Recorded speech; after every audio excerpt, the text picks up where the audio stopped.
তো এখানে তুর্কি বনাম ব্রাজিলের ফেয়ার ম্যাচ। তো ওই ম্যাচটাতে একটু দেখে আসা যাক। এটা হচ্ছে 2002 সালের ওয়ার্ল্ড কাপের নকআউটের ম্যাচ, হারলেই বাদ। আর সেই মুহূর্তে এখানে ব্রাজিল আর হচ্ছে তুর্কি দুইটা টিম 85 মিনিট পর্যন্ত গোল সমতায়। তো সেই মুহূর্তেই ব্রাজিলের একজন প্লেয়ার গোল করার জন্য ডি বক্সের দিকে এগিয়ে যায়।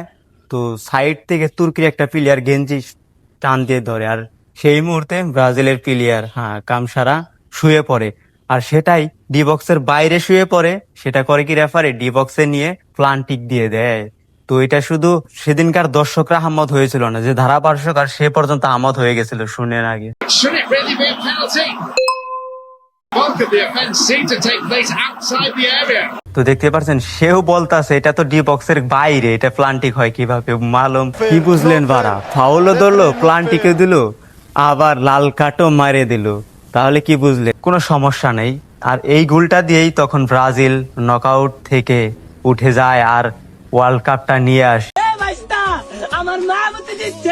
ব্রাজিলের ম্যাচ কোনো চুরি বা চিটিং নেই, কারণ ম্যাচ ছিল একদম ফেয়ার, রেফারি ছিল একদম ভালো, কারণ ব্রাজিলের জার্সিতে কোনো কলঙ্কের দাগ নেই।